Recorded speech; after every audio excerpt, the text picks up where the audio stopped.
Raju sir YouTube class viewers and Raju sir online class viewers అందరికీ good afternoon. ఇక్కడ today current affairs విషయాలు కొన్ని discuss చేద్దాం.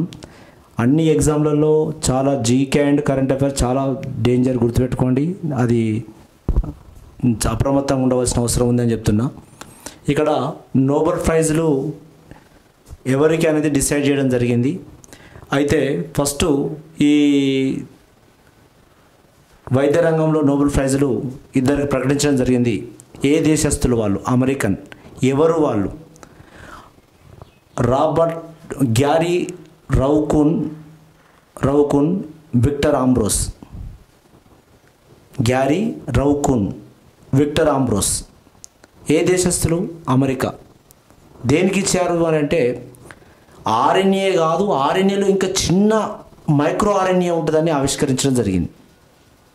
దానికై కనుగొన్నందుకు micro RNA ఆవిష్కరణకు వైద్య నోబెల్ అమెరికన్ శాస్త్రవేత్తలు ఆంబ్రోస్ రౌకున్లకు. చూడండి, ఈ నోబెల్ ప్రైజ్ అనేది మరి ఎప్పుడు పుట్టింది, ఏగా పుట్టిందనే సంగతి, దాని విషయం లాస్ట్ డిస్కస్ చేద్దాం మనం. ఓకేనా? రైల్వే జోన్లకు శ్రీకారం. నిజానికి ఇది గుర్తుపెట్టుకోండి. రైల్వే మినిస్టర్ ఎవరు? Cabinet minister Ashwini Vaishnaw. ఎందుకంటే ఒక క్యాబినెట్ పోస్ట్ అంటే equal to CM post. Visakha రైల్వేను జోన్ను అది రైల్వే జోన్గా ఎప్పుడో పెట్టిర్రు, కాకపోతే దానికి కావాల్సిన బడ్జెట్ కేటాయించలేదు. రెండోది ఎప్పుడు దాన్ని మధ్యంతరాన్ని వదిలిపెట్టారు. కానీ ఇప్పుడు ప్రభుత్వ సహకారం ఉంది. రైల్వే జోన్కు శ్రీకారం. డిసెంబర్లో విశాఖలో ప్రధాన కార్యాలయం శంకుస్థాపన, ప్రధాని చేతుల మీదుగా వేడుక. ఓకేనా? ఎన్డీఏ ఎంపీలతో చంద్రబాబు వెల్లడి, ప్రధాని మోడీతో భేటీ. ఏపీ విజన్ చర్చ 2047 నాటికి $2.4 ట్రిలియన్ స్థాయికి ఏపీ. జాతీయ రహదారులు, అమరావతిలో మౌలిక వసతుల కల్పనపై వినతి. ఇక్కడ చూడండి, ఎన్ని రైల్వే జోన్లు ఉన్నాయి దేశంలో? ఇప్పటికీ 19 రైల్వే జోన్లు ఉన్నవి. ఎన్ని పోస్టల్ జోన్లు ఉన్నవి? 9 పోస్టల్ జోన్లు ఉన్నవి. ఎన్ని సిస్మిక్ జోన్లు ఉన్నవి దేశంలో? అంటే దేశంలో ఉన్నటువంటి భూకంపాలను బట్టి 4 జోన్లుగా ప్రకటించారు. గుర్తుపెట్టుకోండి, 4 జోన్లు. లెవిట్.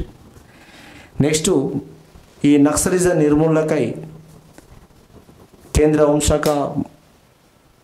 హోంశాఖ మంత్రి అమిత్ షాతో ఈ నక్సలిజం ఉన్నటువంటి రాష్ట్రాల హోమ్ మినిస్టర్లతో ఒక మీటింగ్ పెట్టడం జరిగింది. దాంట్లో 2026 నాటికి మార్చి కల్లా నక్సలిజం నిర్మూలన. కేంద్ర హోంమంత్రి అమిత్ షాతో రాష్ట్ర హోంమంత్రి అనిత. పోలవరానికి 2,800 కోట్లు. కొద్దిగా వేగంగానే జరుగుతున్నాయట పనులు. సంతోషం. నెక్స్ట్, నిన్న సీఎం రేవంత్ రెడ్డి ఢిల్లీ పర్యటనలో భాగంగా 3 ప్రధాన ప్రాజెక్టులకు నిధులు ఇవ్వండి. కేంద్ర మంత్రి మనోహర్ లాల్ ఖట్టార్కు సీఎం రేవంత్ రెడ్డి వినతి. కేంద్ర పట్టణాభివృద్ధి శాఖ మంత్రి మనోహర్ లాల్ ఖట్టార్ను కలిసి తన రాష్ట్రాల అభివృద్ధికై నిధులు అడగడం జరిగింది. వరద నష్టం పనులకు 11,703 కోట్లు ఇవ్వండి. కేంద్రం చేయంది ఏదైనా ముందుకు పోయే పరిస్థితి ఉండదు. నగరాలకు అండదండ. ఇదొకటి. ఏంటంటే ఈ మిద్దె తోటలకు గిరాకీ ఏంటంటే బిల్డింగ్ల పైన, ఎందుకంటే వాళ్ళు సాగు చేయడం జరుగుతున్నది కుండీలు పెట్టి. ఓకేనా? కుండీలు పెట్టి, మరి స్థలం లేకపోవడం వల్ల కుండీలు పెట్టి సాగు చేస్తున్నారు, పంటలు పండించుకోవడం జరుగుతున్నది. ఇక్కడ వన్యప్రాణులను కాపాడుకుందాం అనేటువంటి ఒక శీర్షిక ఇవ్వడం జరిగింది. ఇక్కడ గుర్తుపెట్టుకోండి, నేను ఒక 5 అంశాలు చెప్తా, 5 నుంచి 10 చెప్తా. ఇది జాగ్రత్తగా. 1952లో నేషనల్ ఫారెస్ట్ పాలసీ, అడవుల సంరక్షణ చట్టం ఏర్పడ్డది. 33.33% అడవులు ఉండాలి. 1972లో, ఇది మొత్తం చదువుతూ తెలుస్తుంది, 1972లో వన్యప్రాణి సంరక్షణ చట్టం national wild life protection act ఏర్పడ్డది. 1974లో వాటర్ పాలసీ ఏర్పడ్డది. వాటర్ సెస్ యాక్ట్ ఏర్పడ్డది 1977. సామాజిక అడవుల పెంపకం నేషనల్ సోషల్ ఫారెస్ట్ పాలసీ ఏర్పడ్డది 78. 1981 కాలుష్య నియంత్రణ act, control the pollution and prevent the and control the pollution, కాలుష్య నియంత్రణ చట్టం 1981. 1986 ఎన్విరాన్మెంటల్ యాక్ట్, పర్యావరణ యాక్ట్ ఏర్పడ్డది 1986. 2002 జీవ వైవిధ్యం గ్రీన్ ట్రిబ్యునల్, అది బయోడైవర్సిటీ 2002. 2010 green tribunal. జూన్ 5ను ఎన్విరాన్మెంటల్ డే, పర్యావరణ దినంగా జరుపుకుంటారు జూన్ 5ను. ఓకే, జాగ్రత్త. జూన్ 5 పర్యావరణ దినం ఎన్విరాన్మెంటల్ డే. ఇందులో ఇవన్నీ చదవండి, సౌత్ దీంట్లో ఉంటుంది. ఓకేనా. ఇక 1973 project tiger, national project tiger 73 గుర్తుపెట్టుకోండి. 72 వన్యప్రాణి, 73 ప్రాజెక్ట్ టైగర్. జాగ్రత్త, ఇయర్ ఒక్కసారి ప్రిపేర్ అయ్యారా జాబ్ కొట్టుకుని వెళ్ళాలి మిత్రులారా. ఓకేనా. అంత పెద్ద శీర్షికతలు ఉన్నటువంటిది ఇప్పుడు దాదాపు 10 అంశాలు చెప్పిన. 2026 కల్లా నక్సలిజం నిర్మూలన. ఇక్కడ గుర్తుపెట్టుకోండి, ఢిల్లీలో విజ్ఞాన భవన్లో జరిగిన నక్సల్ ప్రభావిత రాష్ట్రాల సదస్సులో కేంద్ర హోంమంత్రి అమిత్ షా, కేంద్ర మంత్రులు నిత్యానంద రాయ్, జుయల్ ఓరం, జేపీ నడ్డా, మహారాష్ట్ర, తెలంగాణ, మధ్యప్రదేశ్, ఛత్తీస్గఢ్ ముఖ్యమంత్రులు, మహారాష్ట్ర ఏక్నాథ్ షిండే, రేవంత్ రెడ్డి తెలంగాణ, మధ్యప్రదేశ్ మోహన్ యాదవ్, ఛత్తీస్గఢ్ విష్ణుదేవ్ సాయి. నిజానికి ఛత్తీస్గఢ్కి అయితే పొంచింది ప్రమాదం చాలా. పరిశ్రమలు వస్తున్న పెరగని కార్మికుల నమోదు. నిజానికి తగ్గుతున్న రోజు. ఎలక్ట్రానిక్ వెహికల్ వెళ్ళడం వలన ఈవీ ఛార్జింగ్ ధరలు ఉదయం 6 నుంచి 10 గంటల వరకు, ఉదయం 6 నుంచి 10, సాయంత్రం 6 నుంచి 10 గంటల వరకు యూనిట్కు 7, రాత్రి 10 నుంచి ఉదయం 6 గంటల వరకు ₹5, మిగిలిన వేళల్లో ₹6. రాబో కాలంలో ఛార్జింగ్ వెహికల్ బాగా అయ్యేటట్టున్నవి, ఎందుకంటే ఎలక్ట్రానిక్ విషయంలో ఎలక్ట్రానిక్ వెహికలే పెరుగుతున్నాయి. చూడండి, మైక్రో ఆర్ఎన్ఏ ఆవిష్కరణకు వైద్య నోబెల్. ఇంతకుముందే చెప్పిన మైక్రో ఆర్ఎన్ఏ కనుగొన్నందుకు విక్టర్ ఆంబ్రోస్కు, గ్యారీ రౌకున్కు ఇవ్వడం జరిగింది, అమెరికన్ శాస్త్రవేత్తలకు. అసలు ఈ నోబెల్ ప్రైజ్ ఎక్కడ పుట్టింది? నోబెల్ ప్రైజ్ స్టోరీ ఏంది చూద్దాం ఒకసారి. ఇక్కడ నోబెల్ బహుమతుల విషయానికి వస్తే, ప్రపంచంలో అత్యున్నత పురస్కారమైనటువంటి నోబెల్ బహుమతులు 1901లో ప్రారంభించారు. స్వీడన్ చెందిన రసాయన శాస్త్రవేత్త ఆల్ఫ్రెడ్ బెర్నార్డ్ నోబెల్ జ్ఞాపకార్థం ఈ బహుమతులను ప్రవేశపెట్టడం జరిగింది. ఇతను కనుగొన్నటువంటిది ఆల్ఫ్రెడ్ నోబెల్ కనుగొన్నది డైనమోట్, ఒక పేలుడు పదార్థాన్ని, ట్రైనైట్రోగ్లిజరాల్ TNGని కనుగొన్నాడు. అది ప్రపంచానికి విక్రయించడం వలన వచ్చిన లాభాన్ని, తనకి ఏ ఫ్యామిలీ లేకపోవడం వల్ల, ఎవరు తల్లిదండ్రులు కానీ భార్య కానీ లేకపోవడం వల్ల శాస్త్రవేత్తలు అందరూ కోల్పోతారు, లాస్ట్కు ఫ్యామిలీ కూడా కోల్పోతారని చెప్పేసి దేని పట్లైనా కృషి చేసిన వ్యక్తులకు కొంత జ్ఞాపకార్థకంగా వాళ్ళు చేసిన కృషికై, ఎందుకంటే సమాజంలో డబ్బు ఉంటేనే విలువ ఉంటుంది అన్నటువంటి విధానం ఉన్నది. కావున వాళ్ళకు వృద్ధాప్యంలో కొంత వాళ్ళకు సాయనార్థంగా ఉంటుందని చెప్పేసి నోబెల్ ట్రస్ట్ కిందకి ఇవ్వడం జరిగింది. చూడండి, ఈ నోబెల్ ప్రైజులు డిసెంబర్ 10న ప్రదానం చేస్తారు. ఒక నోబెల్ శాంతి మాత్రం నార్వే రాజధాని ఓస్లోలో ప్రదానం చేస్తారు. మిగతా వాటిని స్వీడన్ రాజధాని స్టాక్హోమ్లో ప్రదానం చేస్తారు. జాగ్రత్త, ఎన్నడిస్తారు నోబెల్ ప్రైజులు? డిసెంబర్ 10. శాంతి బహుమతి ఎక్కడిస్తారు? నార్వే రాజధాని ఓస్లో. మిగతావి స్వీడన్ రాజధాని స్టాక్హోమ్లో ఇస్తారు.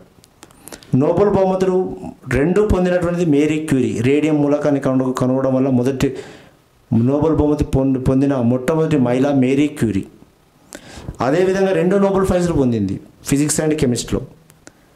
2 రంగాల్లో నోబెల్ బహుమతి పొందినటువంటి మహిళ మేరీ క్యూరీ. భౌతిక 1903లో, రసాయనంలో 1911లో. అతి చిన్న వయసులో మలాలా యూసఫ్జాయ్, పాకిస్తాన్, శాంతి. అతి ఎక్కువ వయసులో నోబెల్ ప్రైజు లియోనిడ్ హ్యూరిచ్ అర్థశాస్త్రంలో 2007లో. నోబెల్ శాంతి బహుమతి పొందిన మొదటి ఆఫ్రికన్ మహిళ వంగారి ముతా మతాయ్, కెన్యా. 2009లో ఎక్కువ మంది 5 మంది మహిళలకు నోబెల్ బహుమతి అందుకున్నారు 2009లో. చూడండి, royal society of Sweden sciences వారు నోబెల్ బహుమతి ఇస్తారు. ఇక్కడ మరి ఇండియాలో నోబెల్ ప్రైజ్లు చాలా ఎగ్జామ్లలో వచ్చింది ఇది, ఓకేనా. నోబెల్ బహుమతి 3 సార్లు శాంతి విభాగంలో గెలుచుకున్నది రెడ్ క్రాస్ సంస్థ. జాగ్రత్త, రెడ్ క్రాస్ సంస్థ చేసేటువంటి సేవలకు 3 సార్లు శాంతి బహుమతి ఇచ్చారు. 3 సార్లు పక్కా పెట్టండి. నెక్స్ట్, నోబెల్ బహుమతులు పొందినటువంటి భారతీయులు 1913లో రవీంద్రనాథ్ ఠాగూర్, లిటరేచర్ సాహిత్యంలో వచ్చింది. 1930లో సివి రామన్ ఫిజిక్స్ భౌతిక శాస్త్రంలో రావడం జరిగింది. 1968 అరబిందో ఖురానా 1930 అరబిందో ఖురానా వైద్య రంగంలో 1968 ఇవ్వడం జరిగింది. నెక్స్ట్ 1979 మదర్ తెరిసా శాంతి. నెక్స్ట్ 1983 సుబ్రహ్మణ్యం చంద్రశేఖర్ ఫిజిక్స్లో రావడం జరిగింది. 1998 అమర్త్య సేన్ ఎకనామిక్స్లో వచ్చింది. 1999 అమర్త్య సేన్ అర్థశాస్త్రం ఎకనామిక్స్లో వచ్చింది. అంటే చూడండి.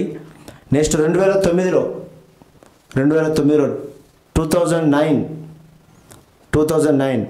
Venkatraman Ramakrishnan chemistry Nobel prize కెమిస్ట్రీలో, but is a migrate to the America. జాగ్రత్త, 2009లో వెంకట్రామన్ రామకృష్ణన్ అమెరికాలో షిఫ్ట్ అయిపోయారు వాళ్ళ ఫ్యామిలీ, ఓకేనా. అక్కడ ఎడ్యుకేషనే కాకుండా భారత సంతతి చెందినటువంటి వ్యక్తి. 2009లో పెట్టుకుంటాం కదా మనం, 2009లో రసాయన శాస్త్రంలో 2009. అదేవిధంగా 2014లో కైలాస సత్యార్థి ఇతను శాంతిలో మలాలాతోటి పంచుకోవడం జరిగింది, ఓకేనా. అతని యొక్క బచ్పన్ బచావో ఆందోళన్ అనేటువంటి ఒక నినాదంతో పోతుంటాడు. పిల్లలను కాపాడుకోవడం, బచ్పన్ బచావో ఆందోళన్, ఓకేనా. 2019లో అభిజిత్ బెనర్జీ ఎకనామిక్స్లో రావడం జరిగింది. ఇతను ఇండియన్ పర్సనే, ఇక్కడ ఎంటర్ కాలేదు. 2019 అభిజిత్ బెనర్జీ ఎకనామిక్స్లో. చూడండి, నోబెల్ ప్రైజ్ల విషయాలు ఇవి, ఓకేనా. జాగ్రత్త, ఈ సంవత్సరం ఎవరెవరికి ఇస్తారు, ఎక్కడెక్కడ ఎంతమందికి అన్నది ఒక్కొక్కటి బయటపడుతుంది. జరిగినటువంటి భారత మహిళా క్రికెట్ జట్టు ఇటీవల చెన్నైలో ఏ జట్టుతో జరిగిన ఏకంగా టెస్ట్ మ్యాచ్లో తొలి రోజు 525 పరుగులు రికార్డు. ఏ దేశం? దక్షిణాఫ్రికా పైన, ఓకేనా. క్రికెటర్ షపాలి వర్మ డబుల్ సెంచరీ చేసింది. 194 బంతుల్లో 205. ఆడలో జోరు నడుస్తుంది, మామూలు కాదు కథ. నెక్స్ట్ 18వ లోకసభ స్పీకర్ అయినటువంటి ఓం బిర్లాను ఆనాడు ఓం బిర్లా 18వ లోకసభ ప్రస్తుత స్పీకర్ ఓం బిర్లా అతను మొన్న కోటా స్థానం నుంచి బీజేపీ తరఫున ఎంపీగా గెలుపొందాడు. రెండోసారి అతను స్పీకర్గా పనిచేయడం. 2 సార్లు పనిచేసిన వాళ్ళు ఎవరున్నారు, 3 సార్లు పనిచేసిన వాళ్ళు ఎవరున్నారు అనే దాని మీద ఇడ ఓకే స్పీకర్గా చేపట్టిన వ్యక్తిగా ఓం బిర్లా రికార్డు సృష్టించారు. ఇక చూడండి, బాలయోగి తర్వాత రెండోసారి స్పీకర్గా పదవిని చేపట్టిన వ్యక్తిగా ఓం బిర్లా. తొలి విడతలో 5 ఏళ్ళు పదవీ కాలం పూర్తి చేసుకొని వరుసగా రెండోసారి స్పీకర్ పదవి చేపట్టిన తొలి వ్యక్తి బలరాం జక్కడ్ కాగా ఓం బిర్లా ఆ కోవలో రెండో వ్యక్తి. చంద్రుడి అవతల వైపు విభాగంలో మట్టిని భూమిపైకి సురక్షితంగా తెచ్చిన మొదటి దేశంగా చైనా. మట్టిని తీసుకొచ్చిన అక్కడ ఏ మూలకాలు ఉంటాయి, ఏమేమి ఎలిమెంట్స్ ఉన్నాయి ఆ భూమిలో అనే దాని మీద. ముఖేష్కు కాంస్యం. అసలు ఏ ఆటగాడు ఇతను? ప్రపంచ జూనియర్ షూటింగ్. ఇక్కడ చూడండి, ఐఎస్ఎస్ఎఫ్ అంటే జూనియర్ ఇంటర్నేషనల్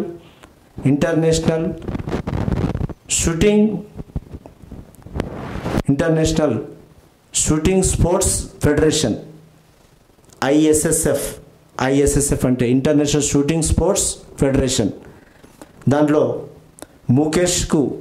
ముఖేష్ నెలవెల్లికి షూటింగ్లో అతనికి కాన్సెప్ట్ రావడం జరిగింది.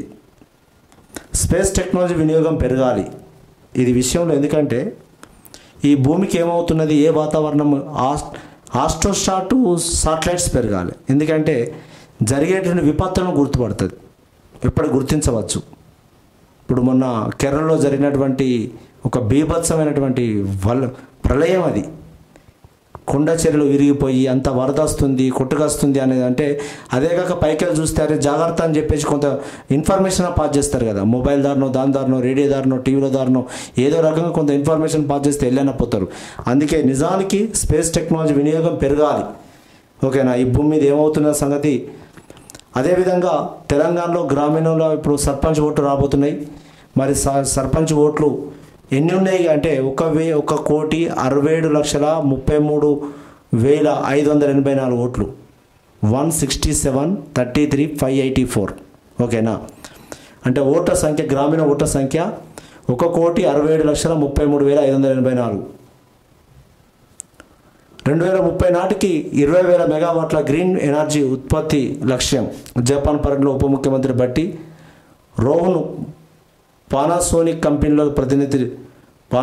కంపెనీల ప్రతినిధులతో భేటీ. చూడండి ఇక్కడ ఇంధనం 2 రకాలు. ఒకటి సాంప్రదాయక ఇంధనము, సాంప్రదాయేతర ఇంధనం. సాంప్రదాయక ఇంధనం అంటే తిరిగి ఉత్పత్తి చేయలేనటువంటిది, నాన్ రిన్యూవబుల్, నాన్